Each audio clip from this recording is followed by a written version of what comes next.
sedekah, menolak musibah. Hidup berkah dengan cinta sedekah. Bismillahirrahmanirrahim. Assalamualaikum warahmatullahi wabarakatuh. Alhamdulillahilladzi arsala rasulahu bil huda wa dinil haqq liyudhhirahu 'ala ad-dini kullih walau karihal kafirun. Wa usalli wa usallim ala al-mab'uts rahmatan lil alamin nabiyyina Muhammadin wa ala alihi wa ashabihi ajma'in wa ba'd. Ikhwani fillah wa akhwati fiddin, azanillahu wa iyyakum.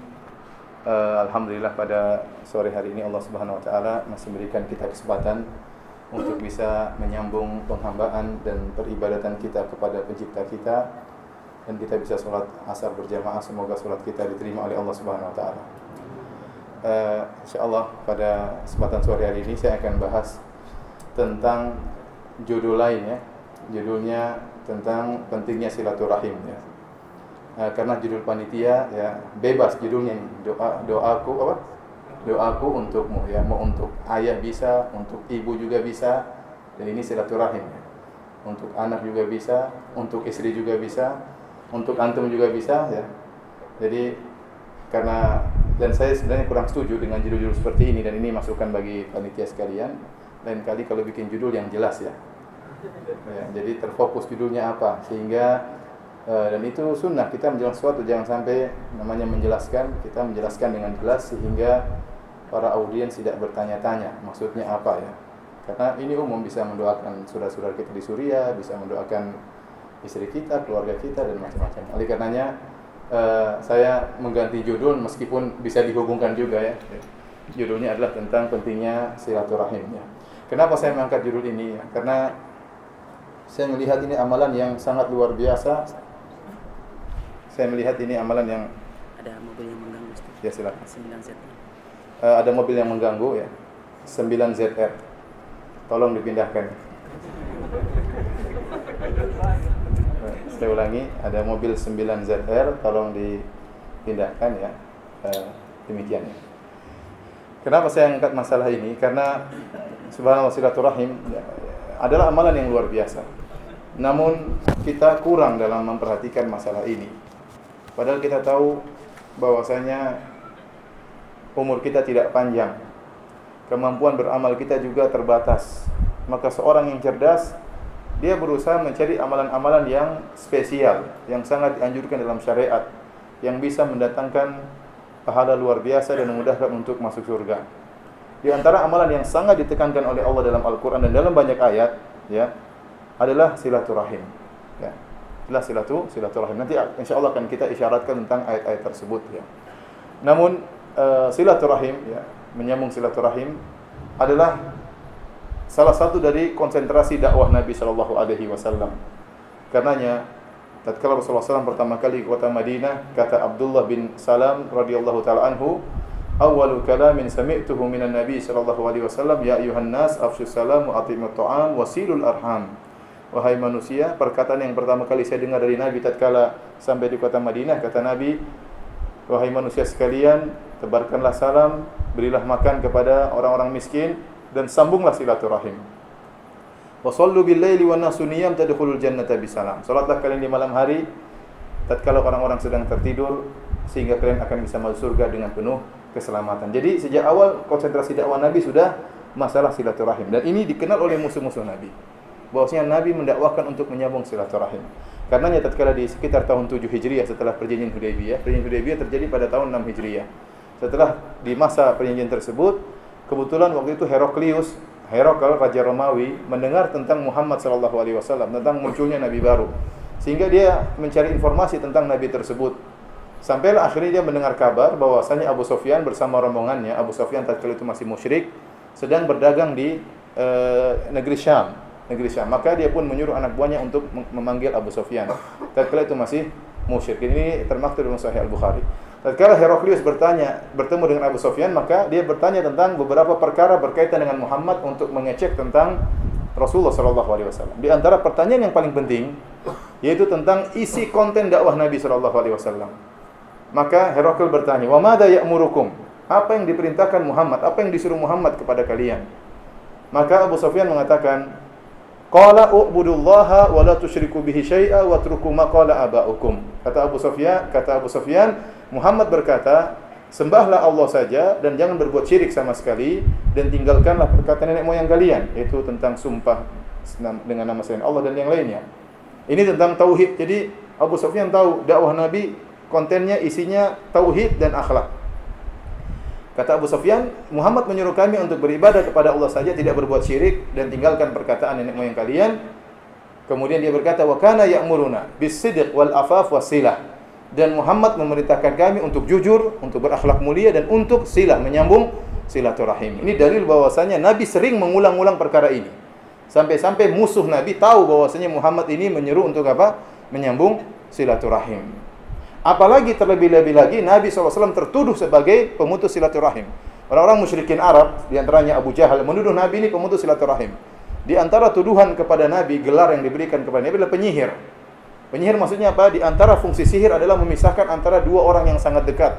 Antara ayah dengan anaknya, antara suami dengan istrinya, antara kakak dengan adiknya, antara kerabat. Dan itu dilakukan oleh Nabi SAW. Karena tatkala Nabi mendakwakan tauhid, yang masuk Islam akan terpisahkan dari keluarganya yang musyrik. Sehingga istri akhirnya terpisahkan dari suaminya, kakak akhirnya terpisahkan dari adiknya, ayah terpisahkan dari anaknya. Maka Nabi dituduh sebagai pemutus silaturahim. Karenanya antum bisa lihat dalam tafsir surat Al-Anfal tatkala Allah berfirman, in tastaftihu faqad ja'akumul fath. Kalau kalian, kata Allah kepada orang musyrikin, kalau kalian minta keputusan dari Allah, maka telah datang keputusannya. Antum bisa baca dalam buku tafsir baik Ibnu Jarir At-Tabari atau Ibnu Katsir. Tatkala apa sebab turun ayat ini? Sebabnya adalah Abu Jahal tatkala perang Badar dia berdoa. Abu Jahal berdoa. Apa doanya Abu Jahal? Antum tahu Abu Jahal enggak? Kenal ya? Abu Jahal yang digelar dengan Fir'aunnya umat ini. Apa kata Abu Jahal tatkala hendak perang Badar, perang penentu yang Allah sebut sebagai Yaumul Furqan, perang pembeda ya, antara kebenaran dan kebatilan.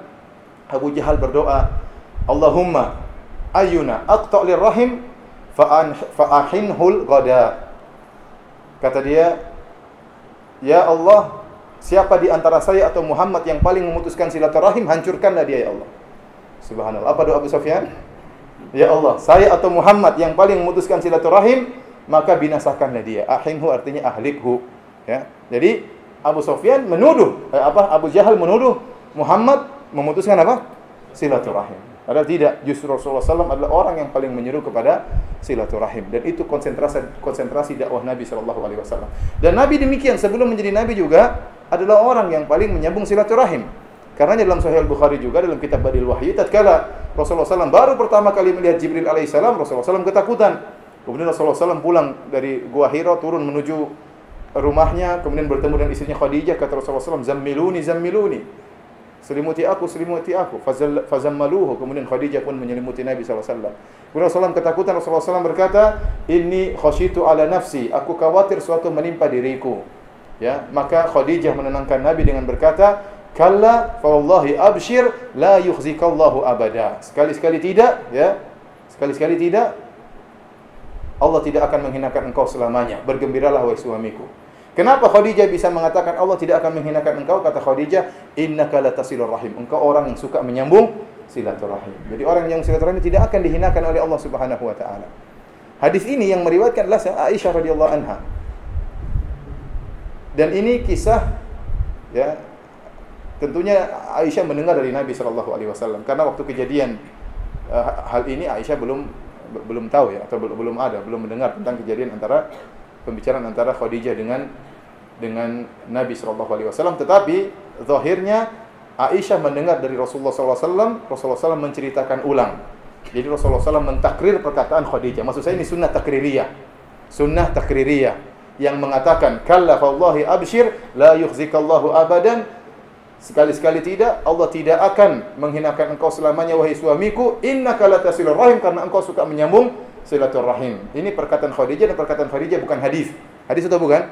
Bukan, tetapi zahirnya diceritakan kembali oleh siapa? Nabi SAW, dan Nabi tidak memprotesnya, berarti sunnah takririyah. Wallahu ta'ala alam bisawab. Intinya Khadijah memandang bahwasanya sunnatullah berlaku. Bahwasanya jika seorang menyambung silaturahmi, dia tidak akan dihinakan oleh Allah Subhanahu wa taala selama-lamanya. Tapi para hadirin dan hadirat yang dirahmati oleh Allah Subhanahu wa taala, ya, ini dalil bahwasanya silaturahim adalah perkara yang sangat diperhatikan oleh Rasulullah sallallahu alaihi wasallam bahkan sebelum beliau menjadi nabi, apalagi setelah beliau menjadi seorang nabi ya sallallahu alaihi wasallam. Baik. Adapun dalil-dalil tentang keutamaan silaturahim ya atau perhatian syariat tentang silaturahim sangat banyak ya. Dalam Al-Qur'an Allah banyak berfirman tentang menyuruh untuk berbuat baik kepada kerabat. Contohnya seperti firman Allah Subhanahu wa taala ya. Wa id akhadna mitsaqa bani Israila la ta'buduna illa Allah wa bil walidaini ihsana wa dzil qurba wal yatama wal masakin wa qulu lin-nasi husna. Kata Allah Subhanahu wa taala, tatkala kami mengambil perjanjian dengan Bani Israel ya, agar kalian tidak beribadah kecuali hanya kepada Allah saja dan berbaktilah kalian kepada kedua orang tua dan berbuat baik kepada kerabat. Berbuat baik kepada kerabat. Berbuat baik kepada kerabat itulah silaturahim. Karena silaturahim adalah berbuat baik kepada kerabat terdekat. Ternyata masalah silaturahim bukan cuma di umat Muhammad sallallahu alaihi wasallam. Bani Israel juga Allah telah mengambil perjanjian mereka untuk berbuat baik kepada kerabat. Contohnya firman Allah Subhanahu wa taala, "Laisal birra an tuwallu wujuhakum qibalal masyriqi wal maghribi, walakinnal birra man amana billahi wal yawmil akhir wal malaikati wal kitabi wan nabiyyin wa atal mala ala hubbihi dzawil qurba."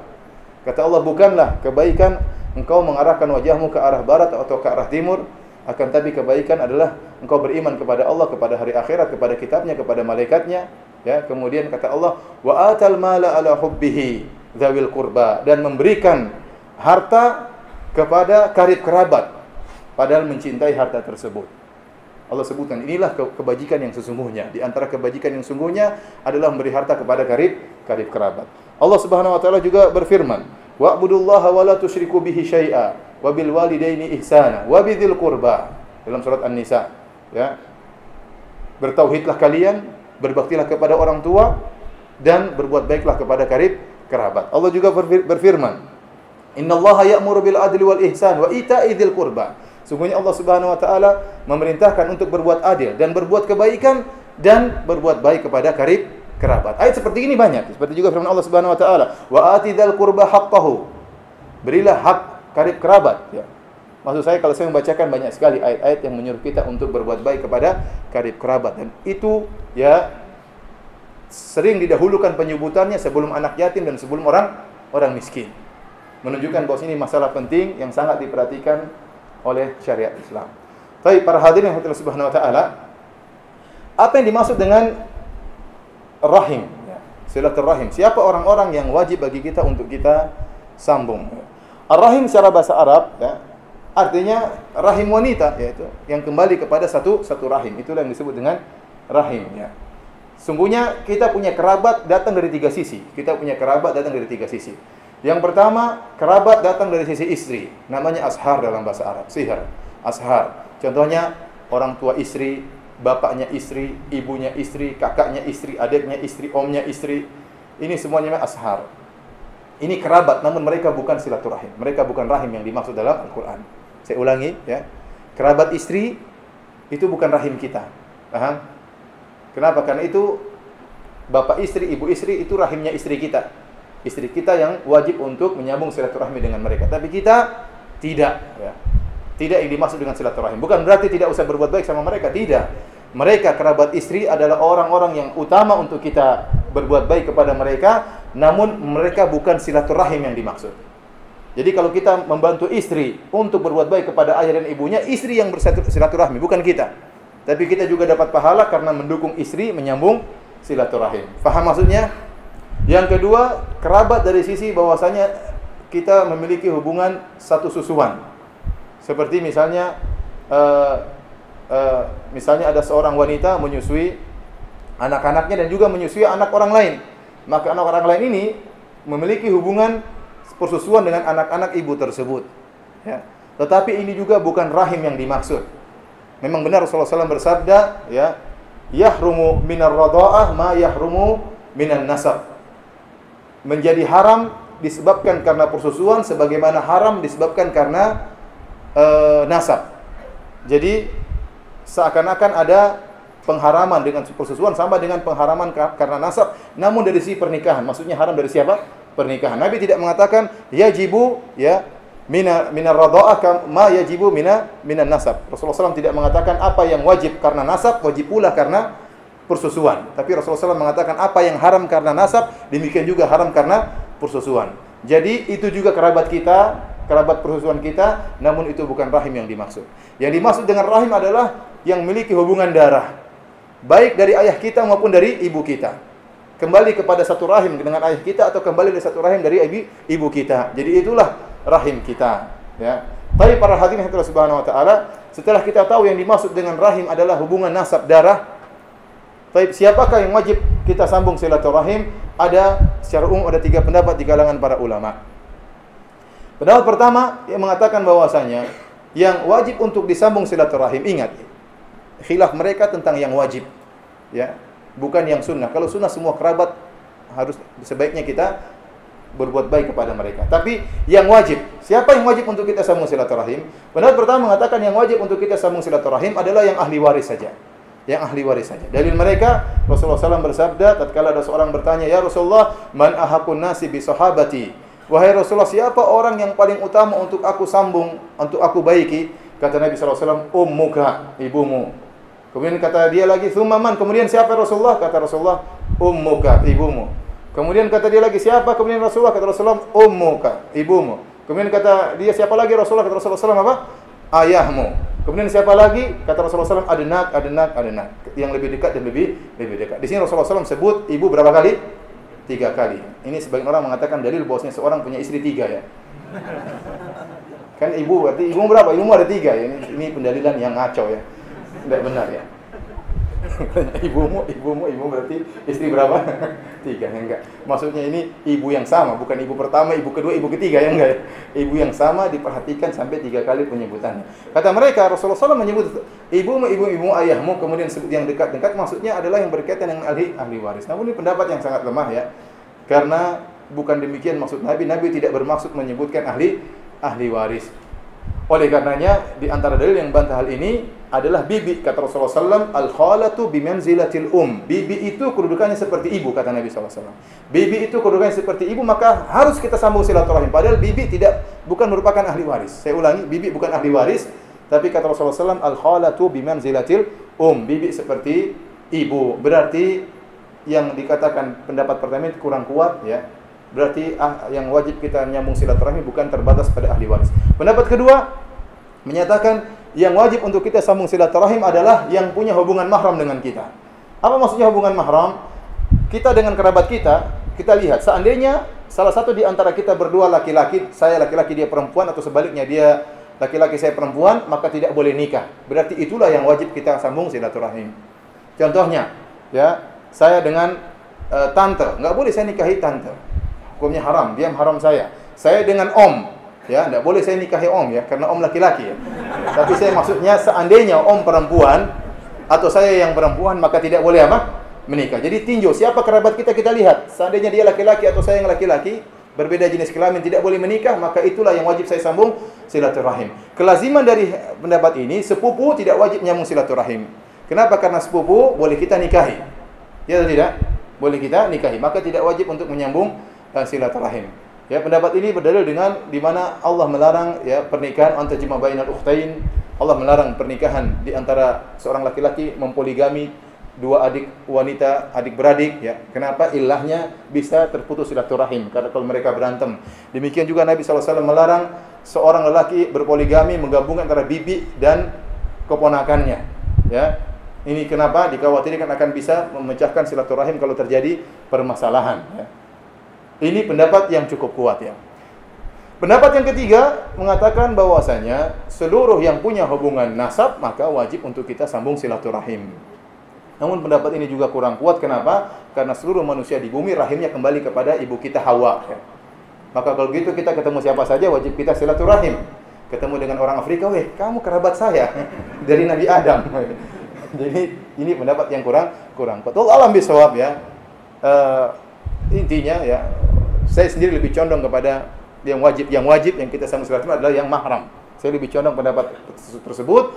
Namun bukan berarti yang bukan mahram tidak kita wajib silaturahmi, tetap kita berusaha menyambung silaturahim, namun tidak sebagaimana wajib seperti yang mahram kita, wallahu alam bisawab ya. Semakin dekat kekerabatan semakin kuat kewajiban kita, semakin jauh maka semakin kurang kewajiban kita. Namun selama masih kerabat maka kita berusaha untuk menyambungnya, berbuat baik kepada mereka. Tapi para hadirin yang Allah Subhanahu wa taala, apa keutamaan menyambung silaturahim ya? Apa keutamaan menyambung silaturahim? Ya, banyak dalil yang menunjukkan akan keutamaan menyambung silaturahim. Di antaranya menyambung silaturahim adalah sebab masuk surga. Allah Subhanahu wa taala dalam surat Ar-Ra'd ya, menyebutkan tentang ciri-ciri penghuni surga. Setelah itu Allah Subhanahu wa taala menyebutkan tentang ciri-ciri penghuni neraka jahanam ya. Allah Subhanahu wa taala mengatakan walladzina yufuna bi ahdillahi wa la yanquduna al-mitsaq walladzina yasiluna ma amara Allahu bihi ay yusal wa yakhshawna rabbahum yakhafuna su'al hisab walladzina sabaru ibtigha'a wajhi rabbihim wa aqamus salata wa anfaqu mimma razaqnahum sirran wa alaniyah wa yadra'una bil hasanati sayyi'ata ulaika lahum uqubad dar jannatu adnin yadkhulunaha wa man salaha min abaihim wa azwajihim wa dhurriyyatihim wal malaikatu yadkhuluna alaihim min kulli bab salamun alaikum bima sabartum fa ni'ma uqubad dar. Tolong terjemahkan. Dalam surat Ar-Ra'd antum buka ayat 20 kalau tidak salah, Allah sebut tentang ciri penghuni surga. Allah sebutkan yang pertama yaitu orang-orang yang mereka menunaikan janji mereka kepada Allah. Kemudian Allah sebutkan dan orang-orang yang menyambung silaturahim yang Allah perintahkan mereka untuk menyambungnya.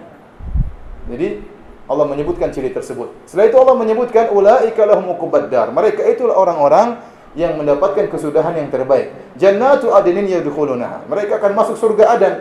Mereka masuk bersama orang tua mereka yang soleh, istri-istri mereka yang soleh, anak-anak mereka yang soleh, dan malaikat masuk dalam setiap pintu mengucapkan salam kepada mereka. Ini dalil bahwasanya menyambung silaturahim sebab utama masuk surga.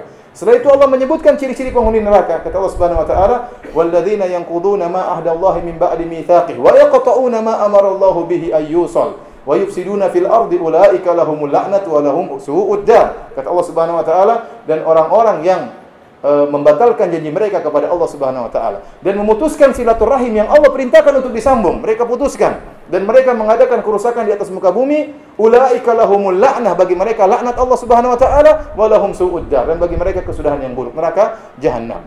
Jadi ciri utama di antara ciri-ciri utama penghuni surga adalah menyambung silaturahim, dan di antara ciri-ciri utama penghuni neraka jahanam adalah pemutus silaturahim.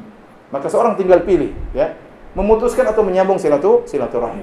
Jadi ini yang pertama penyebab masuk surga. Yang kedua di antara keutamaan silaturahim ya, bahwasanya Allah Subhanahu wa taala akan memberikan banyak keberkahan bagi orang yang menyambung silaturahim. Kata Allah Subhanahu wa taala kepada rahim, "Ala tardaina asil ma wasalaki wa aqta ma man qata'aki?"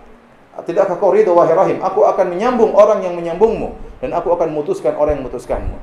Artinya apa? Kalau ada orang menyambung silaturahim, Allah akan menyambung dengan kebaikan, dengan keberkahan, dengan rahmat, dengan kemudahan, dengan segala kebaikan. Adapun orang yang memutuskan silaturahim, Allah akan putus segala kebaikan darinya.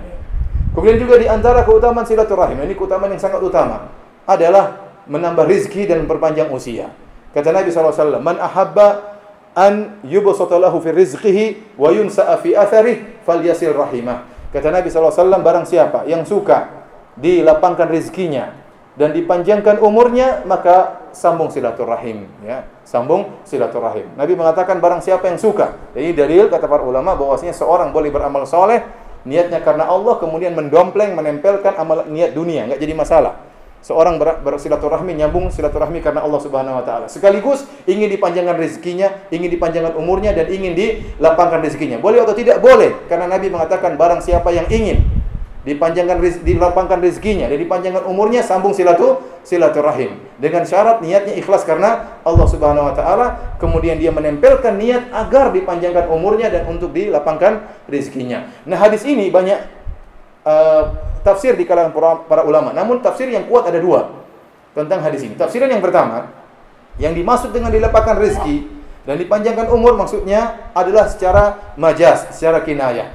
Artinya rezekinya tidak berubah sesuai dengan yang dicatat di Lauhul Mahfuz.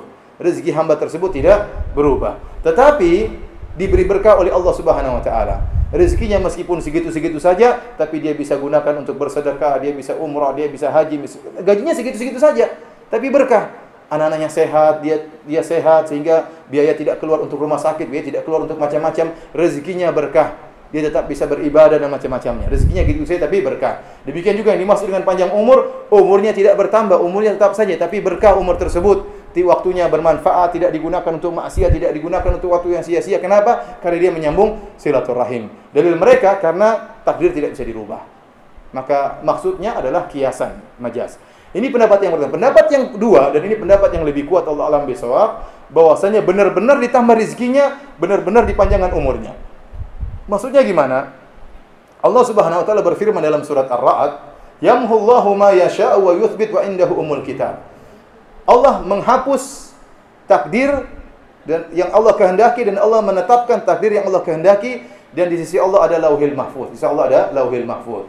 Jadi, kita tahu dalam hadis kata Nabi sallallahu alaihi wasallam, "Innallaha kataba maqadirul khalaiq qabla an yakhluqas samawati wal ardi bi 50,000 sanah."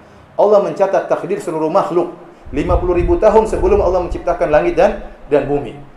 Takdir tersebut Allah catat di Lauhil Mahfuz, dan takdir ini enggak mungkin berubah. Takdir yang Lauhil Mahfuz tidak mungkin berubah, dan tidak ada yang mengetahui isinya kecuali Allah Subhanahu wa taala. Malaikat pun tidak tahu, ya, apalagi para nabi, mereka juga tidak tahu isi dari Lauhil Mahfuz. Namun terkadang ya, Allah turunkan data sebagian dari Lauhil Mahfuz, seperti disebutkan namanya takdir sanawi. Takdir sanawi yaitu Allah turunkan takdir apa yang akan terjadi dari tahun sekarang sampai tahun depan, dan itu terjadi setiap malam Lailatul Qadar. Allah Subhanahu wa taala berfirman, "Inna anzalnahu fi lailatin mubarakatin inna kunna mundirin fiha yufraqu kullu amrin hakim." Kata Allah Subhanahu wa taala, kami turunkan Al-Qur'an di malam yang penuh berkah, itu malam Lailatul Qadar, dan disitulah kami tetapkan perkara-perkara. Kata para ulama, ini namanya takdir sanawi, takdir tahunan. Dan malaikat baru tahu apa yang terjadi dari malam sekarang sampai malam tahun depan. Datanya diambil dari mana? Dari Lauhil Mahfuz. Ada namanya takdir umri. Takdir umri adalah takdir berkaitan dengan janin seumur hidup dia. Jadi Allah Subhanahu wa taala kirim malaikat. Dalam hadis yang sahih kata Nabi sallallahu alaihi wasallam, ya, fayursalu ilaihi malak. Allah kirimkan malaikat kepada janin. Fayanfukhu fihi ruh, kemudian malaikat meniupkan ruh. Wa yu'maru bi arba'i kalimat. Diperintahkan untuk mencatat 4 perkara. Bikatbi rizqihi wa ajalihi wa amalihi wa syaqiyyin am sa'id. Malaikat disuruh catat tentang takdir janin ini, tentang rezekinya, tentang ajalnya, tentang amalnya, tentang dia bahagia atau dia celaka, dicatatlah oleh malaikat. Catatan yang di malaikat ini bisa berubah-ubah, bisa Allah mengatakan tetapkan, bisa Allah katakan rubah itu catatan.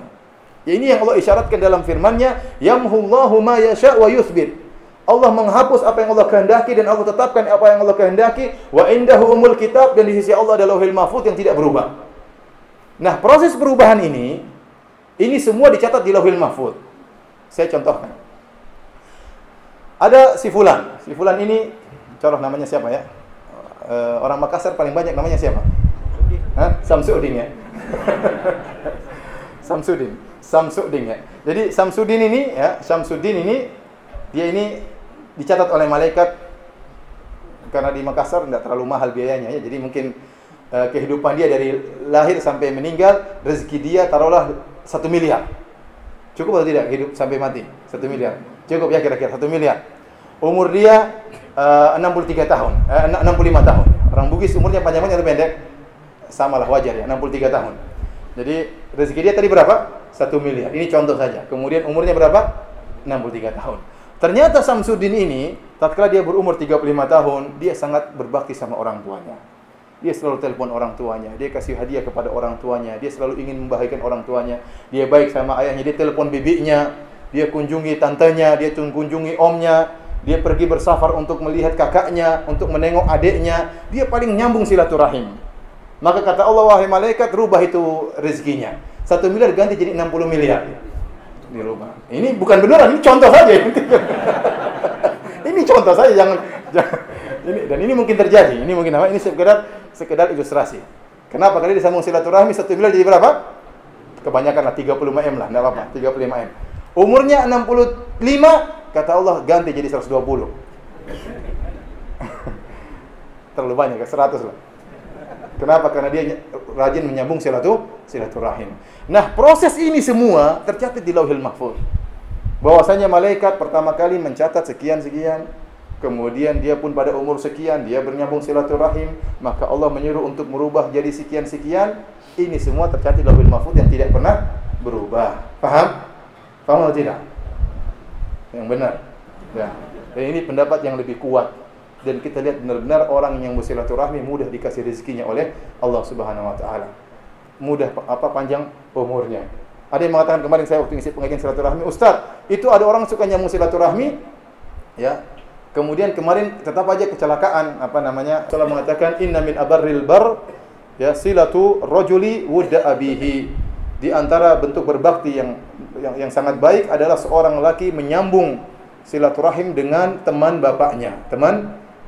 Dan ini dipraktikkan oleh Ibnu Umar radhiyallahu taala anhuma. Tatkala Ibnu Umar sedang berjalan dengan himarnya dan memakai sorbannya, tiba-tiba dia melihat seorang Arab Badui berjalan kaki. Maka Ibnu Umar bertanya kepada Arab Badui ini, "Anta fulan bin fulan?"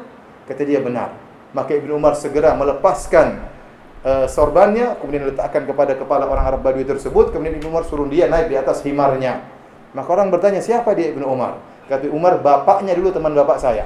Bapaknya dulu teman apa? Bapak saya. Oleh karena di antara bentuk silaturahim, kalau ayah kita sudah meninggal, cari tahu siapa teman-teman bapak kita, siapa sahabat karib orang tua kita, kita sambung silaturahim dengan dia karena ayah kita yang sudah meninggal dunia. Kemudian jangan lupa tante kita, ya, bibi kita telepon, kita datang, kasih hadiah, terutama tatkala lebaran, ya. Ini semua ya mendatangkan rizki dan memanjangkan umur, mendatangkan banyak keberkahan. Saya tahu ada kerabat ya yang dia sampai mengundang saudara-saudaranya, orang Bugis ini, mengundang saudara-saudaranya ya, sampai dikirimkan tiket sampai ke Irian Jaya. Ya, saudaranya Irian Jaya suruh datang seluruhnya bikin acara di rumahnya. Dia kirim tiket untuk datang pulang pergi gratis. Ya. Zaman dulu tiket pesawat mahal. Kalau kita bicara 20 tahun lalu ya, yang naik pesawat itu orang kaya saja. Sekarang pesawat kayak bis kota sama saja. Dulu tidak sembarang orang naik pesawat. Ya. Dia kirim tiket pesawat kemana-mana ya. Dan dia kumpulkan, dan saya katakan orang tersebut ya telah bersedekah pada tempatnya. Dia telah bersedekah pada tempatnya. Kenapa? Dia ingin menyambung silaturahim ya. Ini saya baru diundang lagi sama teman saya, Ustaz bisa nggak ngisi pengajian? Saya sedang kumpulkan kerabat dari kakek sampai 300 orang, Masya Allah ya. Luar biasa ya. Dia kumpulkan 300 orang dari kakek semua yang terpisah-pisah, ingin dia gabungkan. Sebelumnya dia pernah mengadakan juga acara silaturahim, namun dengan skup lebih kecil, cuma sekitar puluhan. Sekarang dia ingin sampai 300 orang. Ini luar biasa. Ini usaha yang memang diperintahkan kita untuk melakukannya ya.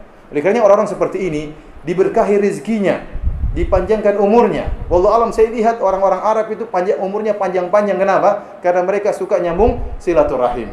Orang Arab itu umurnya 100 tahun sampai 100 lebih, 80 tahun. Sering saya dengar orang meninggal umur 80 tahun lebih. Ya, 90 tahun. Indonesia biasanya 50 sudah tewas, 60 sudah tewas. Orang Arab sampai 100 tahun lebih ya. Saya punya teman, dia sekitar 50 bersaudara kakak beradik. 50 bersaudara kakak beradik ya. Bapaknya umurnya lebih dari 100 tahun. Terakhir saya ketemu teman saya, dia bilang, "Bapak saya masih punya anak paling kecil umur 6 bulan." Bapaknya umur berapa tahun? 100 tahun lebih ya. Kenapa? Karena orang Arab mereka benar-benar menjaga nasab mereka. Mereka memperhatikan kabilah mereka. Ya, dan ini saya lihat ada kebaikan pada orang-orang Bugis ya. Orang Bugis itu sepupu kedua kali masih kenal. Iya atau tidak? Makanya saya kadang kesini saya capek. Waktu saya pernah sama ibu mertua saya rahimahullah ya. Kita jalan satu mobil, sedikit-sedikit ibu mertua mengatakan, berhenti sebentar, ada kerabat. Dan lagi berhenti, ada kerabat banyak sekali. kerabat. Kenapa? Mereka perhatian. Dan ini bagus. Kita kenal sepupu pertama kali, meskipun tidak wajib mungkin, tapi kita berusaha kenal dan kita berusaha berbuat baik. Kapan-kapan kita ketemu, kapan-kapan kita mampir, sisihkan waktu untuk menyambung silaturahmi. Inilah orang-orang yang paling utama untuk kita sambung kerabat. Dan ingat, ini amalan mulia, ini amal soleh yang diperhatikan oleh Nabi SAW. Kemudian, siapakah penyambung silaturahim sejati? Penyambung silaturahim sejati, kata Nabi SAW dalam hadisnya, laisal wasil bil mukafi. Bukanlah penyambung silaturahmi sejati adalah orang yang hanya berbuat baik tatkala dibaiki oleh kerabatnya. Walakinnal wasil alladhi idza quti'at rahimuhu wasalaha. Akan tapi penyambung silaturahmi sejati adalah orang yang tatkala dilakukan keburukan oleh karib kerabatnya, dia tetap berusaha menyambungnya. Ini penyambung silaturahmi sejati. Kenapa? Karena dia menyambung silaturahim bukan karena untuk mengharap balasan dari kerabatnya, tapi dia menyambung silaturahim karena Allah Subhanahu wa taala. Ya, maka siapa yang bisa begini maka adalah orang yang hebat ya. Oleh karena datang seorang sahabat kepada Nabi, dia berkata, "Ya Rasulullah, innali qarabatan." Ya Rasulullah, saya punya kerabat. Asiluhum wa yaqta'unani. Saya sambung silaturahim, mereka putuskan silaturahim. Ya, dia curhat kepada Nabi. Saya sambung silaturahim, mereka putuskan silaturahim. Wa uhsinu ilaihim wa yusiuna ilayya. Aku berbuat baik kepada mereka, mereka berbuat buruk kepadaku. Wa ahlumu anhum wa yajhaluna alayya. Saya sabar dengan mereka, mereka berkata-kata kasar kepadaku. Apa kata Nabi SAW? Wa in kunta kama qult fa ka'annama tusifuhumul mal. Kalau apa yang kau katakan itu benar, sebagaimana yang kau kabarkan, seakan-akan kau masukkan debu yang panas di mulut mereka. Wala yazalu minallahi laka dhahirun alaihim ma dumta ala dhalik. Dan senantiasa Allah akan mengirimkan malaikat untuk menolongmu sementara kondisimu demikian. Jadi orang kalau sabar dengan keburukan karib kerabatnya dan dia balas dengan kebaikan, itulah penyambung silaturahim yang sejati. Maka akan datang keberkahan, rahmat, bahkan Allah kirimkan malaikat kepada dia untuk menguatkan dia. Inilah penyambung silaturahim yang sejati. Adapun al-mukafi, ya, yang dia hanya berbuat baik kalau kerabatnya baik, kalau kerabatnya cuek, dia pun cuek, maka ini bukan penyambung silaturahim.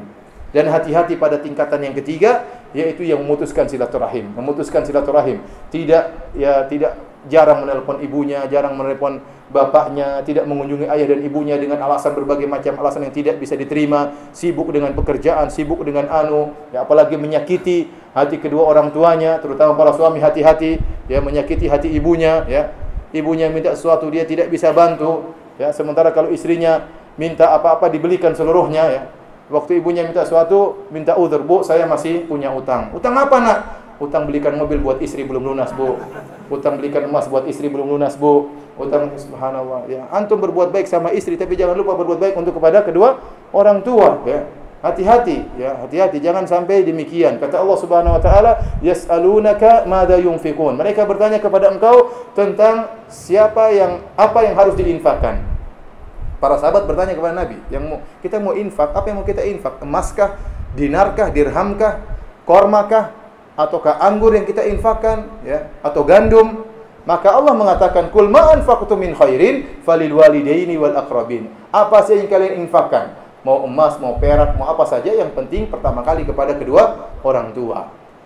Fil walidaini wal aqrabin, baru kemudian kepada kerabat. Maka jangan sampai, ya, kita sibuk dan mencari harta sehingga kita lupa untuk berbakti kepada kedua orang tua. Kesibukan kita itu panjang, sementara umur kedua orang tua kita sebentar, tidak lama, ya.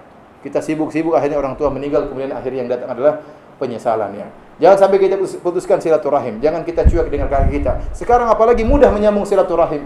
Sekarang ada media sosial, telepon murah, ya. Apa salahnya kita telepon kakak kita 3 hari sekali, seminggu sekali, "Kak, gimana kabarnya? Gimana ponakan-ponakan saya?" Apa salahnya? Itu menyambung silaturahim.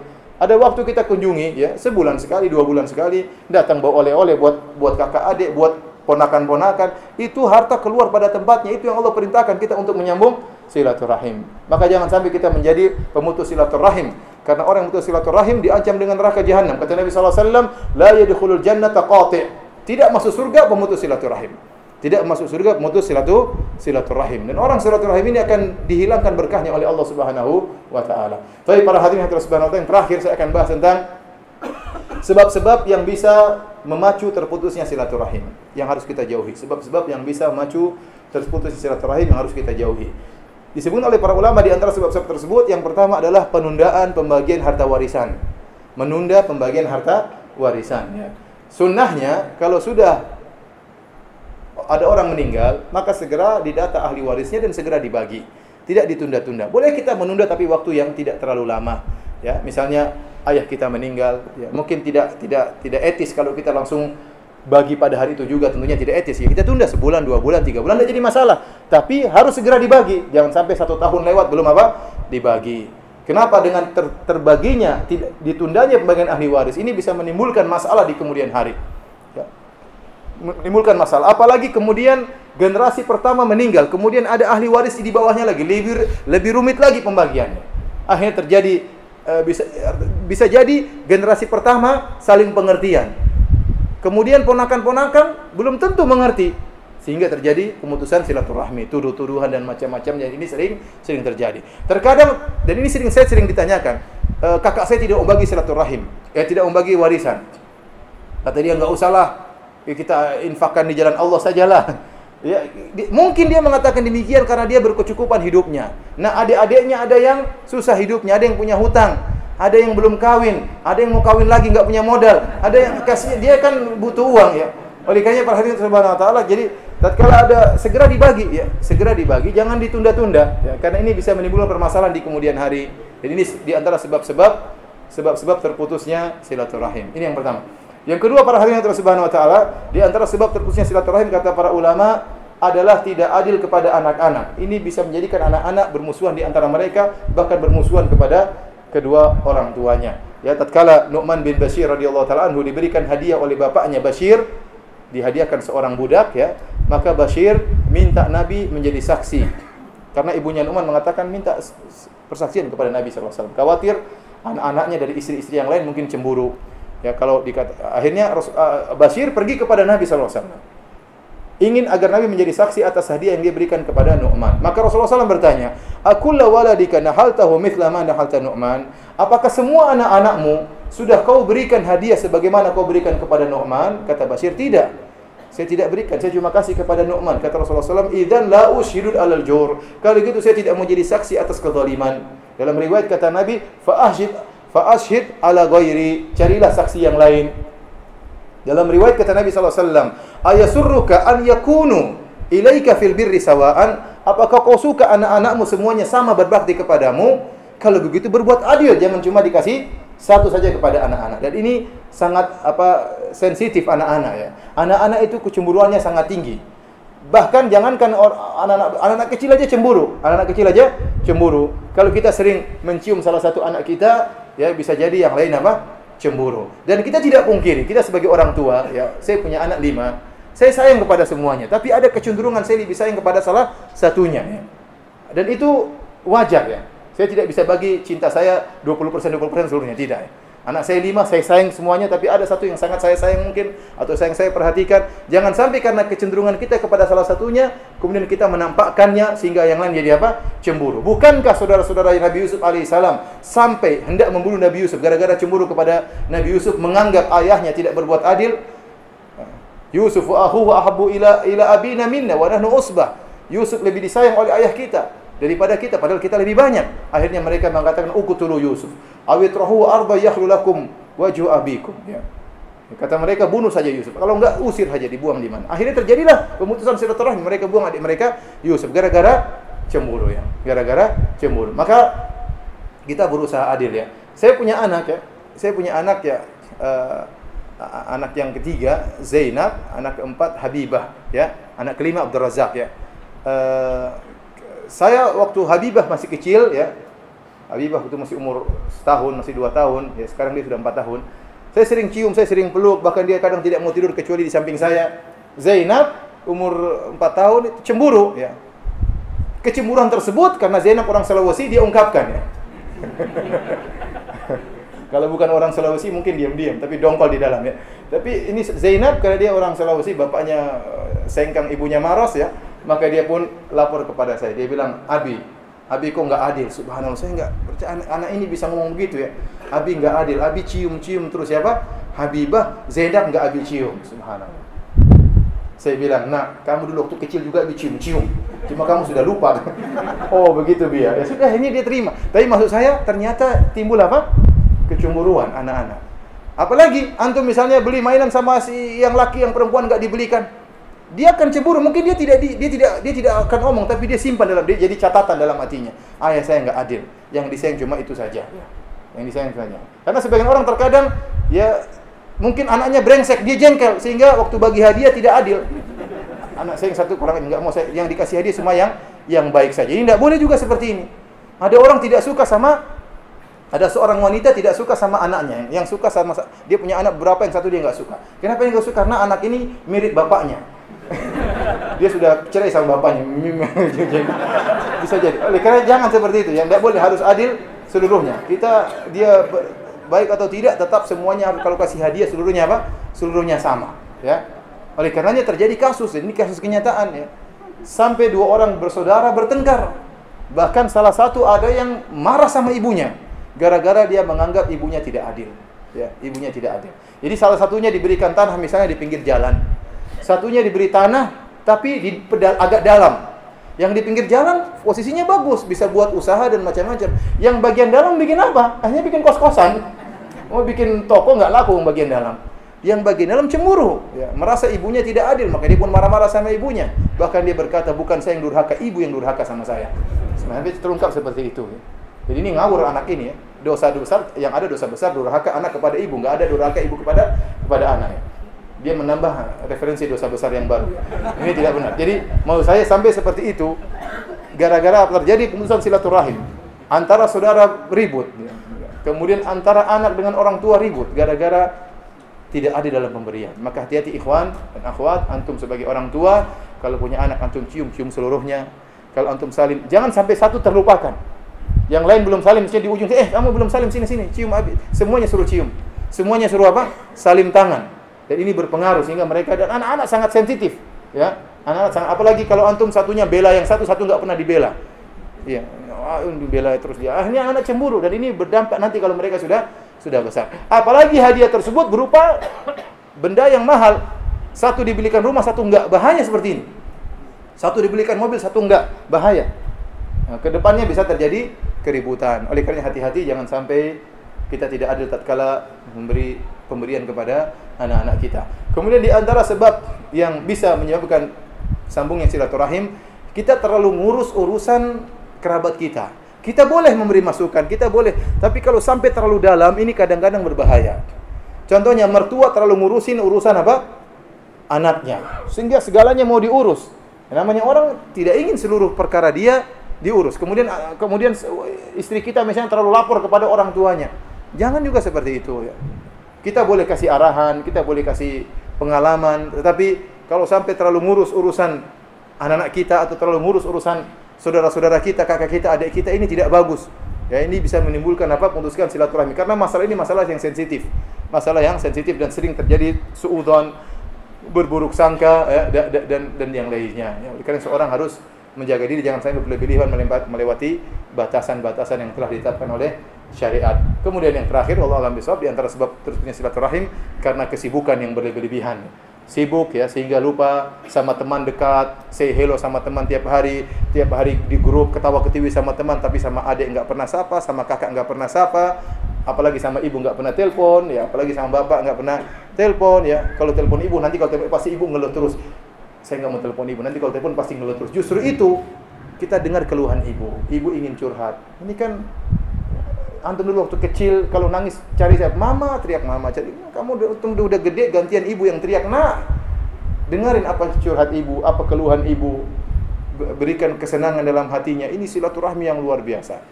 Dan insya Allah rezeki lancar, urusan lancar, sukses dunia dan akhirat. Maka jangan sampai terlalu sibuk sehingga masa tidak ada waktu. Maka saya senang ada sebagian orang yang bikin grup keluarga, grup kakak adik. Tapi jangan bicara macam-macam sih, jangan ribut di situ maksud saya. Jangan bikin grup, bikin keputusan silaturahim. Ya, harus ada yang pemimpin dari grup tersebut, punya kakak tertua yang bijak. Kalau ada macam-macam diingatin ya. Japri misalnya. Jadi grup ini bagus. Kakak adik ini bagus. Ini menimbulkan sering sapa menyapa di antara kakak dan adik, menambahkan saling cinta di antara mereka. Demikian saja para hadirin dan hadirat yang dirahmati Allah Subhanahu wa taala. Mohon maaf saya merubah judul ya. Semoga bermanfaat bagi saya dan juga kepada antum dan antuna sekalian. Kalau ada yang bertanya saya persilahkan. Wallahu taala alam bisawab. Syukran jazakallahu atas ucapan Pak Ustaz. Seperti tadi kami ingatkan bahwa ini sudah ada beberapa pertanyaan Ustaz yang lewat ke kami. Jadi kami yang mau bertanya silakan menulis di kertas dan kirim kepada panitia dan ke depan. Insyaallah sebisa mungkin Ustaz kita akan jawabnya dengan baik insyaallah.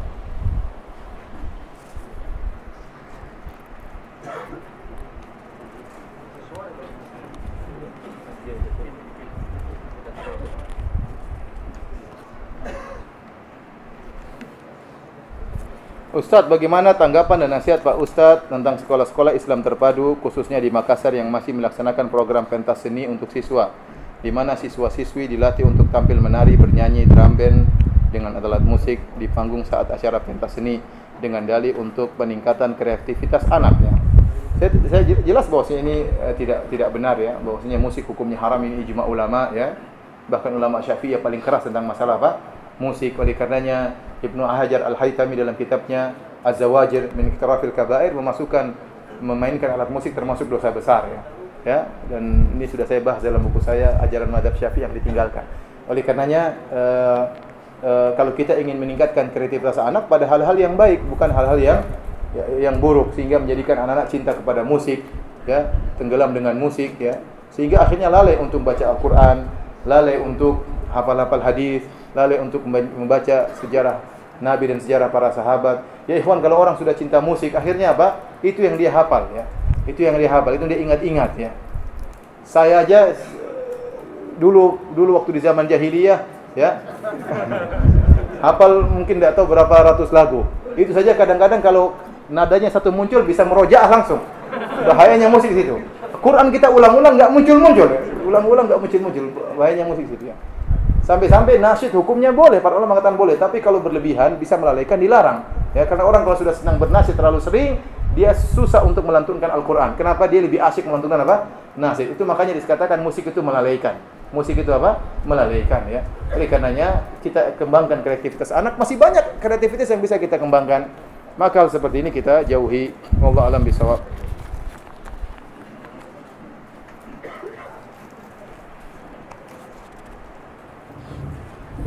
Ustaz, bagaimana hukum cadar bagi seorang wanita? Cadar khilaf di kalangan para ulama, khilafnya kuat, ya. Para ulama ya sepakat ijma' bahwasanya cadar lebih afdal dari seluruh mazhab. Cadar lebih afdal, tetapi mereka khilaf tentang wajib atau tidaknya, ya, wajib atau tidaknya, ya.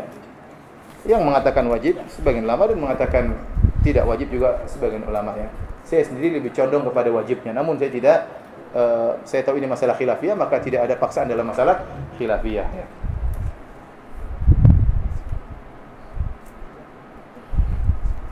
Bagaimana menyambung silaturahmi kepada orang tua kita yang meninggal atau kerabat yang telah meninggal? Tadi di antaranya kita sering mendoakannya. Di antara bentuk silaturahmi paling kuat adalah sering mendoakannya. Karena menyambung silaturahmi dengan harta tidak setiap saat bisa kita lakukan. Ya. Kalau kita miskin gimana mau menyambung silaturahim? Caranya berdoa. Oleh karenanya Rasulullah SAW mengatakan, "Idza mata ibnu Adam inqata anhu amaluhu illa min thalath." Kalau anak Adam meninggal, terputus amalannya kecuali dari 3. Di antaranya waladun salihun yad'u lahu, anak soleh yang mendoakannya. Maka jangan lupa setiap salat doakan kedua orang tua. Setelah kita baca tasyahud, ya. Apa Allahumma inna a'udzubika min adzabi jahannam, min adzabil qabri, min fitnatil mahya wal mat, min fitnatil masiihid dajjal. Rabbi ghfirli wa liwalidayya warhamhuma kama rabbayani shaghira. Kita baca setiap salat 5 waktu, doa tatkala sujud, doakan kedua orang tua yang mungkin sekarang di alam barzakh, ya.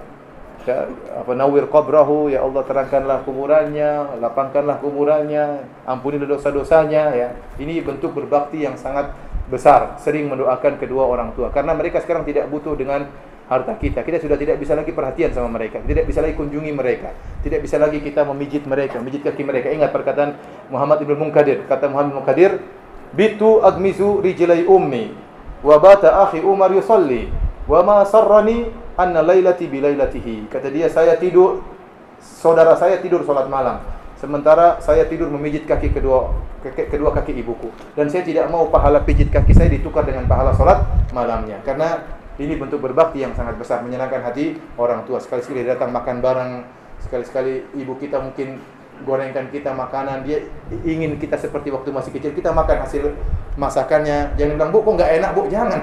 Makan aja meskipun nggak enak. Ibu sudah senang masakan, bukan buatkan teh, Bu. Bukan jadi maksudnya ibu jadi bantu kita, tidak, tapi dia senang, ingin lihat anaknya seperti dulu, ya. Dia ingin melayani anak, itu kebahagiaan tersendiri, ya. Oleh karenanya kita nah, kalau sudah meninggal sudah selesai. Apa yang bisa kita lakukan hanya menyesal. Setelah itu kita banyak berdoa kepada Allah Subhanahu wa taala. Jangan sampai kita lupa untuk berdoa kepada kedua orang tua kita. Mereka sangat butuh dengan doa kita saat ini. Apa? Ini judulnya apa? Ya, nyambung kan pengajiannya, alhamdulillah. Kemudian bisa yang kita lakukan kalau kita punya harta, maka kita bersedekah atas nama ibu, dan ini ijma ulama. Bahwasanya seorang bersedekah atas nama mayat maka akan sampai. Misalnya kita memanggil orang-orang miskin, kita undang di rumah, kita kasih makan. Niatnya pahala ini buat orang tua. Ini sampai dengan ijma ulama. Atau dengan kita buat amal jariah. Kita bangun sumur bor misalnya untuk di pondok atau di kampung, dan kita niatkan pahalanya untuk orang tua. Atau kita bangun masjid. Ini sering dilakukan oleh orang Arab Saudi, mereka bangun masjid untuk orang tuanya. Ya, orang tuanya meninggal, dan ini kebiasaan orang-orang Arab. Ya, sehingga mereka bangunkan masjid untuk orang tuanya, pahalanya untuk orang tuanya, bentuk bakti kepada kedua orang tua. atau menghajikan dan umrahkan juga boleh.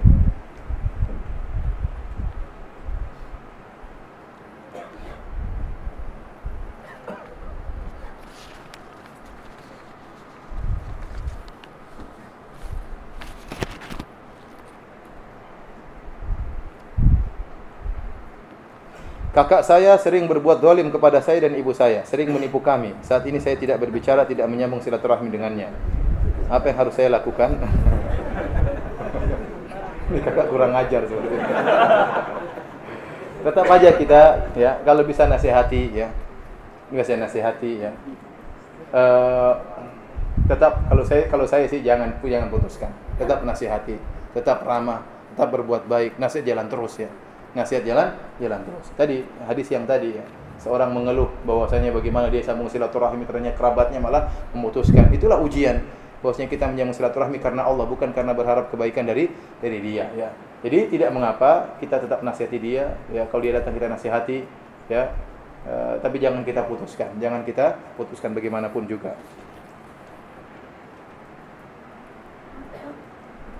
Bagaimana cara menentukan Ramadan yang sesuai sunnah di kerajaan Arab Saudi? Apakah menggunakan metode hisab atau ru'yah?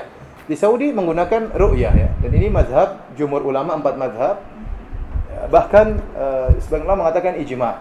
Jadi yang jadi dalil bukanlah wujudul hilal, bukanlah adanya hilal, tapi ru'yatul hilal. Hilalnya terlihat atau tidak. Itu yang merupakan patokan. Oleh karenanya, ya, hisab itu ada di zaman Nabi SAW. Terlebih lagi tatkala Romawi masuk Islam, Persia masuk Islam, dan mereka adalah negara-negara yang memiliki peradaban yang maju. Namun para sahabat juga tidak menggunakan hisab, padahal mereka sudah tahu hisab sejak dahulu, ya. Tidak menggunakan hisab. Rasulullah SAW mengatakan, "Sumu li ru'yatihi wa aftiru li ru'yatihi." Berpuasalah karena melihat hilal dan lebaran pula karena melihat hilal. Kemudian kata Rasulullah SAW, "Fa in ghubbiya 'alaikum fa akmilu iddata Sya'ban 30." Kalau ternyata hilal tertutup, maka sempurnakanlah Sya'ban 30 hari. Berarti bisa jadi hilal itu ada, namun tertutup. Dalam riwayat kata Nabi SAW, "Wa in hala bainakum wa bainahus sahab." Seandainya ada awan yang menghalangi antara kalian dengan hilal, berarti hilalnya sudah ada, tetapi tertutup awan, sehingga tidak terlihat. Jalan keluarnya kata Nabi, "Fa'akmilu iddata Sya'ban 30." Maka sempurnakan bulan Sya'ban 30 hari. Dan kita punya kaidah dalam dalam kaidah fikih, al-aslu baqa'u makana ala makan. Asalnya tetapnya suatu pada tempatnya. Asalnya kita dalam bulan Sya'ban. Dan kita tidak boleh berpindah kepada bulan Ramadan kecuali ada hal yang yakin yang membuat kita pindah kepada bulan Ramadan. Di antara yang meyakinkan kita bahwasanya kita sudah masuk bulan Ramadan, adanya terlihat hilal. Kita yakin hilal sudah kelihatan, berarti kita sudah meninggalkan bulan Sya'ban. Nah, kalau hilalnya nggak kelihatan, berarti masih ragu. Maka tidak boleh kita meninggalkan yang yakin dengan sesuatu yang ragu. Kecuali kalau Sya'ban 30 hari, maka sudah selesai. Ya, berarti hari ke-31 adalah 1 Ramadan. Makanya Nabi melarang seorang berpuasa di hari yang meragukan. Kata Ammar bin Yasir radhiyallahu ta'ala anhu, "Man shama fil yaumil ladzi yushakku fihi faqad ashaba al-qasim." Barang siapa yang berpuasa di hari yang diragukan, maka dia telah bermaksiat kepada Nabi sallallahu alaihi wasallam. Nah, hilal itu penunjang namun bukan penentu. Kenapa saya katakan menunjang? Penunjang karena dengan hilal kita bisa tahu berapa derajat kira-kira hilal akan muncul di atas cakrawala. Antum saya rasa ngerti cara melihat hilal, ya. Secara teori, taruhlah antum di pinggir pantai, ini cakrawala. Tempat matahari terbenam. Matahari terbenam ke arah barat atau ke arah timur? Ke arah barat, ya. Nah, hilal itu muncul baru kelihatan setelah matahari terbenam. Hilal itu muncul terkadang 4 derajat di atas cakrawala. Kalau 4 derajat cakrawala, hilalnya biasanya sudah besar. Jadi bulan sabitnya sudah kelihatan warnanya. Sudah kelihatan besar dan dia lebih lama karena dia akan terbenam juga di arah barat. Jadi ada beberapa menit untuk dia segera terbenam, dan ini cukup waktu untuk melihat kelihatan, ya, karena dia ada waktu untuk terbenam dan dia lebih besar. Makanya kalau hilal sudah 4 derajat di atas cakrawala, maka dia sudah besar dan sangat mudah terlihat. Jadi masalah kalau hilalnya 1 derajat di atas cakrawala, matahari tenggelam, hilalnya 1 derajat, ini sangat mustahil untuk dilihat. Kenapa? Dia sangat tipis. Jadi hilal semakin tinggi derajatnya semakin besar sampai jadi bulan purnama, ya. Jadi semakin derajatnya semakin rendah, semakin tipis dan sangat langsung tenggelam. Karena dia 1 derajat di atas cakrawala, dia sangat tipis, langsung tenggelam sehingga sulit untuk terlihat. Kenapa sulit untuk terlihat? Karena cahaya matahari masih ada. Matahari tenggelam, cahayanya masih merah, masih kuat. Dan cahaya sekian ini berarti sholat subuh. Matahari di berapa derajat di bawah cakrawala berarti waktu fajar subuh. Matahari sekian derajat berarti duhur. Matahari berapa derajat berarti asar. Ya, meskipun nggak usah lihat matahari kita sudah tahu berapa derajatnya. Beda dengan hilal. Hilal bukan ada atau tidaknya, tapi terlihat atau tidak. Maka ini bedanya antara penentuan satu Ramadan dengan penentuan sholat 5 waktu. Wallahu a'lam bishawab. Sampai jam berapa kita? Nggak mungkin saya maghrib. Maghrib jam berapa? Jam 6 lewat 10. Oh, jam 6 kurang 2. Jam 6 kurang 2. Berarti kita selesai ya nanti insyaallah sebelum itu. Ya. Bagaimana kalau putusnya silaturahim disebabkan karena yang bersangkutan pada saat itu langsung menyatakan sendiri kalau mulai sekarang kita sudah tidak ada lagi hubungan, apakah dengan alasan pada saat itu dalam kondisi marah atau khilaf? Ya, kita tidak usah dengar dia mengatakan mulai sekarang saya tidak punya hubungan dengan engkau. Kita bilang enggak apa, tapi saya akan terus sambung ya. Ya. Jadi jangan kita terpancing ya. Kalau dia marah kita ikut marah, itulah namanya al-mukafi. Ya, Rasulullah ingin al-wasil. Al-wasil itu yang nyambung meskipun orang itu ya ngibahin kita, jelek-jelekin kita, suudzon. Karena terkadang begitu. Dalam kerabat terjadi hasad, ya. Hasad. Nanti ada yang kaya dan ada sebagian teman saya orang kaya lapor, "Ustaz, saya kaya. Kalau saya kesini katanya sombong, angkuh. Kalau saya kasih hadiah kayaknya merendahkan," katanya. Jadi serba salah. Kasih hadiah dibilang merendahkan, kemudian ini bilang sombong, ya dibilang cuek aja, yang penting ente datang baik-baik aja ya. Ya, karena terkadang hasad yang miskin hasad kepada yang kaya, ya, atau sebaliknya yang kaya sombong, ini juga menyebabkan pemutus silaturahim. Oleh karena kalau ada orang hasad sama kita, suudzon sama kita, kita cuekin saja. Meskipun kerabat kita, justru kita tetap berbuat baik kepada mereka.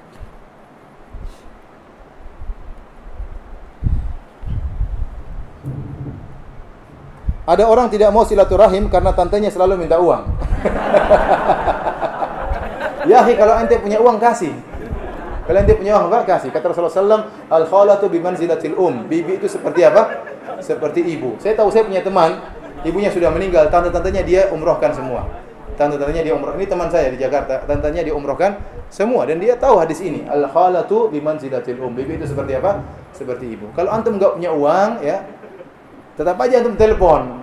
Meskipun dia bilang pinjam uang, bilang lagi nggak ada. Ya. Sekarang ini lagi ada keperluan. Ya. Nanti sekali-sekali kasih lagi, nggak jadi masalah. Jangan gara-gara dia terus minta uang terus antum nggak sambung, jangan. Ya.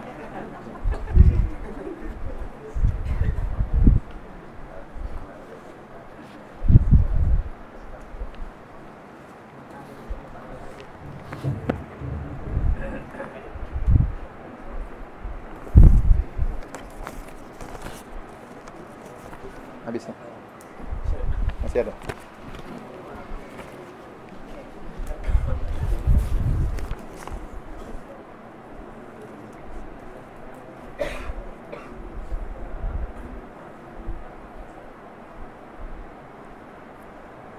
Bagaimana dengan ibu yang anaknya perempuan semua? Karena yang bertanggung jawab terhadap ibunya hanya anak laki-laki ke ibunya. Kalau sudah menikah semua. Tidak benar ya, seorang wanita ya meskipun dia seorang wanita dia tetap berbakti kepada kedua orang tuanya dan seorang suami tidak boleh melarang istrinya kalau hendak berbakti kepada kedua orang tuanya. Artinya apa? Ya dia tetap berbakti kepada suaminya, tetapi dia juga berusaha berbakti kepada ibunya, tetap telepon, tetap SMS. Kalau ibunya lagi dalam kondisi perlu maka dia berusaha membantunya ya. Misalnya dia minta tolong kepada suami membantu ibunya ya. Dan suaminya yang soleh tentu berusaha membantu. Karena ini adalah berusaha kepada istrinya agar istrinya berbakti kepada ibunya ya. Jadi bukan berarti seorang wanita tatkala sudah menikah dia cuek sama ibunya. Enggak benar, enggak boleh seperti itu ya. Tetap dia kontak sama ibunya, tetap dia bersilaturahim kepada ibunya. Karena yang wajib berbakti kepada orang tua bukan cuma anak laki-laki, anak perempuan juga wajib sesuai dengan kemampuannya.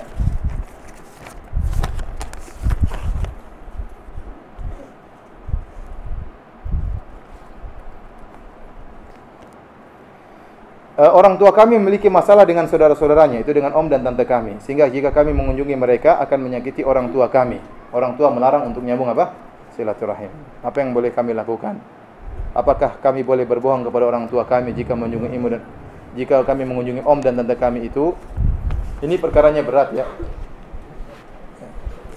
Berat memang ya. Karena kalau sebenarnya orang tua tidak boleh melarang ya. Tidak boleh melarang, orang tuanya salah ya. Dan kita punya kaidah la ta'ata li makhluqin fi ma'siyatil apa? Khaliq ya.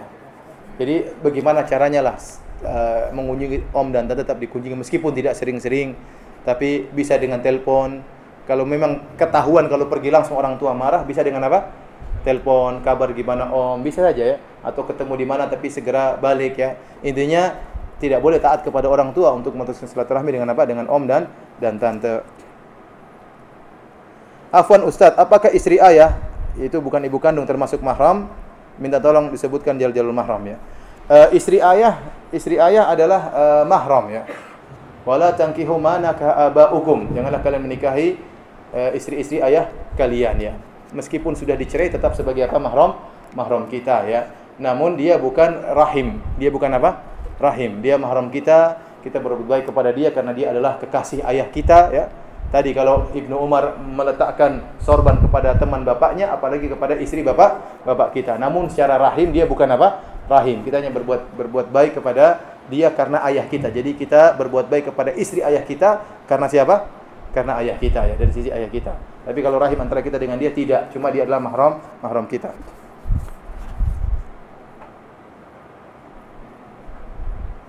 Tidak menyambung silaturahim dengan mantan istri. Ini saya baca seadanya ya.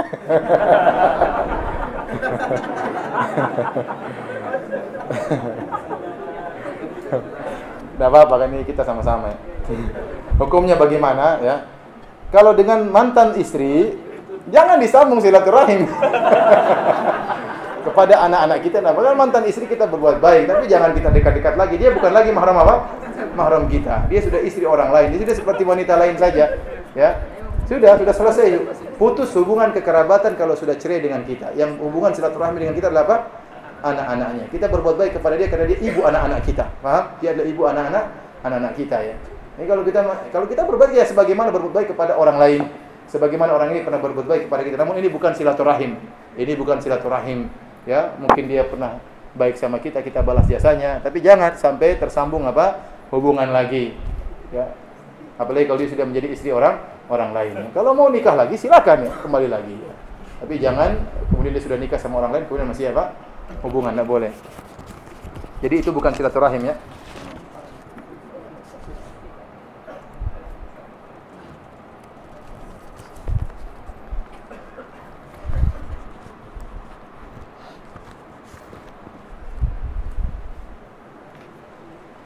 Niat awalnya untuk menjalin silaturahim, tapi setelah berkumpul malah kebanyakan ghibah. Bagaimana Ustaz menilai fenomena ini? Ini juga jangan sampai seperti itu ya. Jadi kalaupun kita kumpul silaturahim, kalaupun kita ghibah, bukan ghibah. Jadi beda antara ghibah dengan mencari solusi. Terkadang kita kumpul dengan kakak kita, dengan adik kita, kemudian kita bicarakan salah satu kerabat, bukan untuk menjelek-jelekan dia, tapi kita bagaimana kita menghadapi orang ini. Tentunya beda antara orang yang menceritakan kejelekan dalam rangka menjatuhkan dengan orang yang menceritakan kejelekan dalam rangka untuk mencari solusi. Allah Maha tahu tentang niat dia berbicara tentang keburukan orang tersebut. Misalnya, ibu ada masalah, kita adik kakak beradik kumpul bicarain ibu. Boleh, kita bukan menggibah ibu. Kita sayang sama ibu, tapi kita cari solusi bagaimana menghadapi masalah ibu kita. Ini tidak jadi masalah. Tapi kalau kita kumpul-kumpul karena gibah ini, gibah dalam rangka jelek-jelekan saja, maka ini tidak boleh. Ya, jadi maksud saya silaturahim adalah ibadah yang mulia, maka jangan terkontaminasi dengan hal yang haram. Maka perlu saling menasihati di antara kita. Ya, dan jangan ragu untuk menegakkan syariat, bernahi mungkar, mengatakan kita kumpul, tapi jangan gibah ya, jangan ceritain ya, yang lain. Ya. Jangan bicarakan masalah itu, saling menasihati. Ustaz, bagaimana tanggapan kita sebagai anak jika kedua orang tua kita ingin bercerai? Kita berusaha untuk mendamaikan semampu kita. Kalau tidak mampu, maka kita tetap berbuat baik kepada mereka berdua. Ya. Kita tetap berbuat baik kepada mereka berdua. Dua-duanya kita baiki. Meskipun mungkin yang salah menurut kita ayah kita, meskipun menurut kita yang salah ibu kita, tetap saja dua-duanya kita baiki. Karena wajib bagi kita untuk menyambung silaturahim pada keduanya. Kalau suami menikah, apa perlu minta restu dari istri pertama? Ini pertanyaan yang sensitif ya.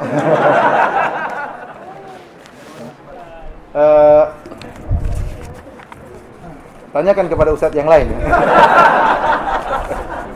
Saya nggak tahu istri saya ada di sini. Saya tahu yang tanya juga sudah tahu dalilnya. Saya tahu ya, bahwasanya kita tahu sama-sama tahu bahwasanya tidak perlu minta izin ya.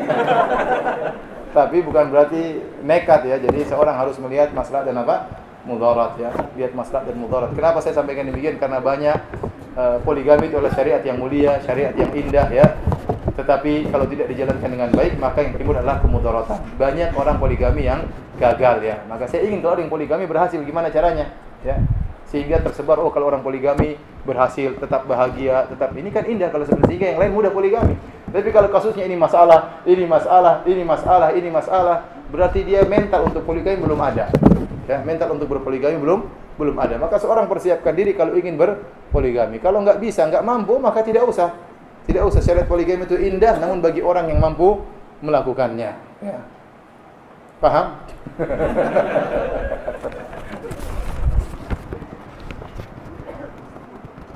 Bagaimana menyambung silaturahim dengan teman kantor wanita? Ya ikhwan ya. Jadi begini ya. Ada istilah yang salah tersebar di masyarakat kita. Ada namanya ziaratul ikhwan, mengunjungi teman. Itu bukan silaturahim. Tadi saya sebutkan silaturahim itu menyambung hubungan dengan kerabat yang ada hubungan nasab dengan kita, hubungan darah dengan kita. Itu baru namanya nyambung silaturahim. Sekarang seorang mengatakan, ayo kita ke rumah ustadz, kita sambung silaturahmi dengan ustadz. Keliru. Ya, ustadznya orang Bugis, kamu orang Jawa, nggak ada hubungannya. Ya. Maka ini bukan silaturahmi dalam istilah, namanya menyambung tali ukhuwah. Dan ini ada pahalanya. Pahalanya juga luar biasa. Tetapi silaturahmi lebih tinggi daripada sekedar menyambung tali persaudaraan. Maka saya katakan jangan sampai seorang terbalik. Dia semangat menyambung tali persaudaraan dengan temannya, tapi dia lupa menyambung silaturahmi dengan kerabatnya. Karena banyak orang seperti itu. Dia semangat pergi ke temannya, kemudian sampai keluar kemana-mana, tapi ayah ibunya tidak dia perhatikan, anaknya kurang perhatikan, kakak adiknya tidak dia perhatikan. Ini salah dalam beramal. Dua-duanya bagus ya, menyambung persaudaraan dengan teman, tetapi yang paling bagus adalah menyambung silaturahim ya. Jadi ini istilah yang tersebar yang salah. Jadi kita menyambung acara silaturahim alumni SMA tahun sekian. Ini bukan silaturahim ini. Ini bukan silaturahim. Silaturahim harus ada hubungan kekerabatan seperti KKSS ya. Itu kan silaturahim karena memang suku Bugis semuanya ya. Bugis ini semua berindu kepada satu nenek moyang mestinya ya. Oleh karenanya ini bagus ya. Tentunya bertingkat-tingkat dalam kedekatan kekerabatan ya. Apalagi ini, bagaimana dengan menyambung silaturahmi dengan teman wanita? Wah, ini repot. Dan bagaimana batasannya? Jadi tidak ada silaturahim dengan dia ya. Tidak ada. Yang ada kita berteman dengan wajarnya, tidak boleh berlebih-lebihan karena dia bukan mahram kita. Dan ingat kata Nabi SAW, la yakhluwanna rajulu bimra'atin illa kana syaitanu salithahuma. Tidaklah seorang laki berdua dengan seorang wanita kecuali syaitan akan menjadi yang ketiganya ya. Jadi syaitan itu selalu hadir tatkala di titik-titik kita lemah. Tatkala kita sedang marah, syaitan hadir.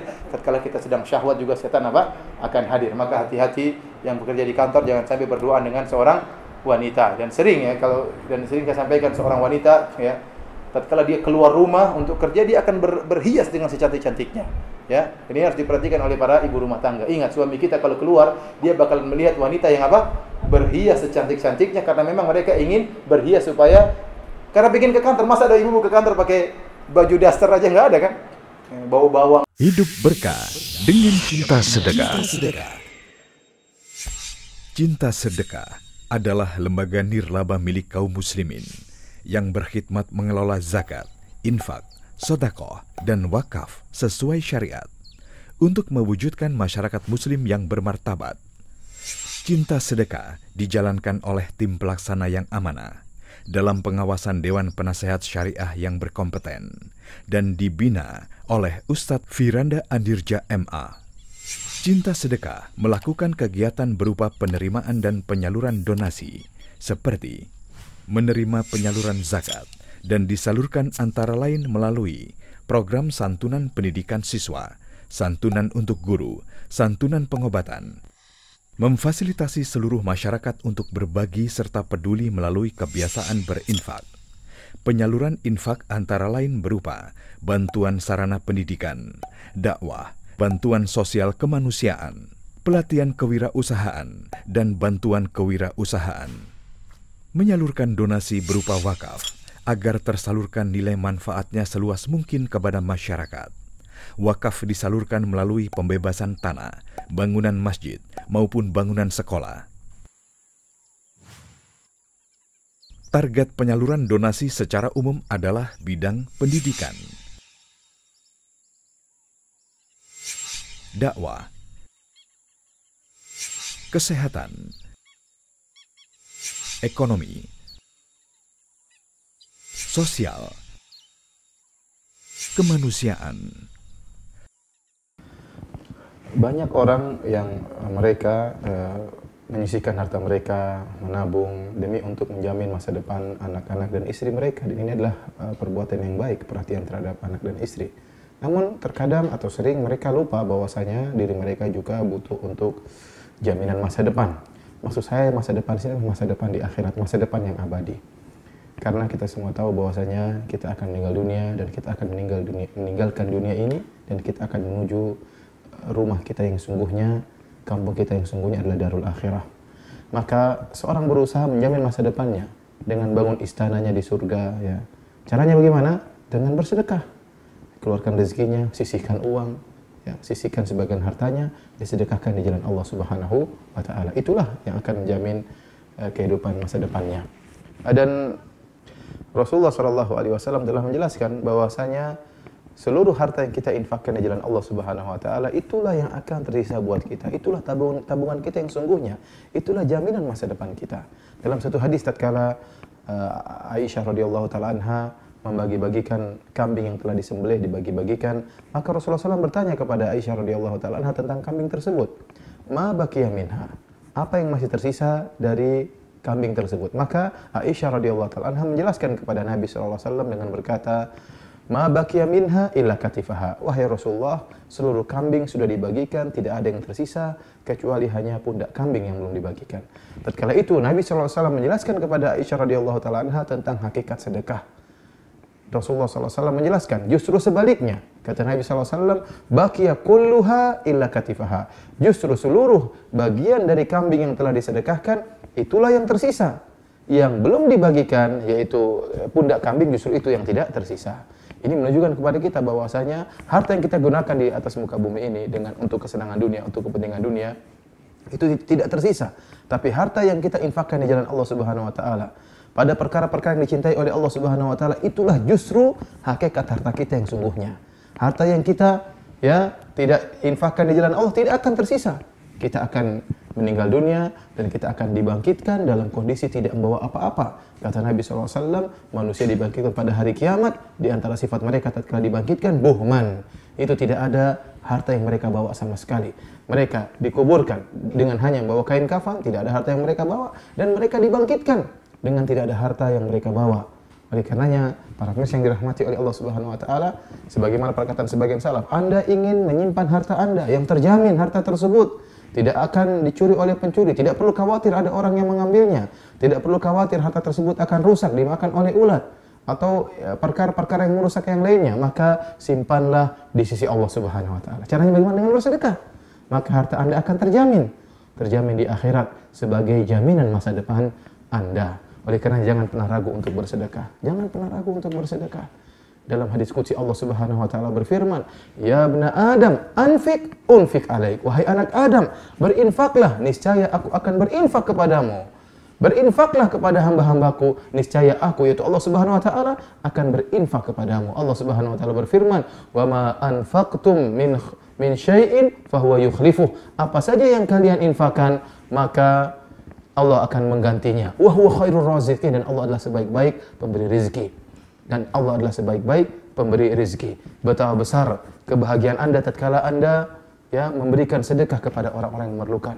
Bayangkan sedikit harta Anda yang Anda sisihkan, yang mungkin menurut Anda berarti namun tidak begitu bernilai besar di sisi Anda. Tapi itu ternyata sangat besar nilainya tatkala Anda berikan kepada orang-orang yang membutuhkan, kepada anak yatim, kepada fakir miskin, kepada orang-orang kaum muslimin di pedalaman, kepada para janda, kepada orang-orang yang membutuhkan. Dalam hadis Rasulullah SAW bersabda, khairun nas anfa'uhum linnas.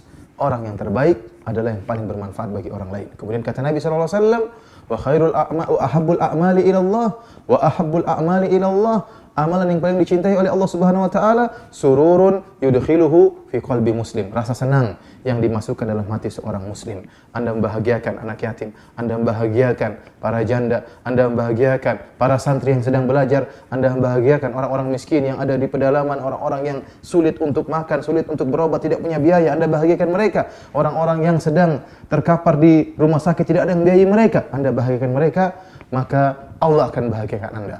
Bahkan Anda bisa jadi lebih dahulu berbahagia dari mereka karena Anda telah membagikan kebahagiaan kepada mereka. Para pemirsa yang dirahmati oleh Allah Subhanahu wa taala, sungguhnya sedekah merupakan bukti keimanan. Nabi SAW bersabda dalam hadisnya, "Was-shadaqatu burhan." Dan sedekah adalah bukti. Jika Anda benar-benar beriman kepada Allah Subhanahu wa taala, beriman bahwasanya Allah akan mengganti sedekah Anda, maka buktikan. Bagaimana cara membuktikan? Dengan bersedekah. Nabi berkata, "Was-shadaqatu burhan." Sedekah adalah bukti. Paksa diri Anda untuk bersedekah. Lawan rasa pelit Anda. Lawan rasa kikir Anda. Allah Subhanahu wa taala berfirman, "Wa ma yuqashuha nafsihi faulaika humul muflihun." Barang siapa yang terjaga dari rasa pelit, maka mereka adalah orang-orang yang beruntung di dunia dan beruntung di akhirat. Semoga Allah Subhanahu wa taala menjadikan Anda sekalian dan menjadikan saya termasuk orang-orang berbahagia di dunia dan juga berbahagia di akhirat, di antaranya dengan bersedekah di jalan Allah Subhanahu wa taala. Salurkan zakat, infak dan sedekah Anda melalui rekening berikut ini.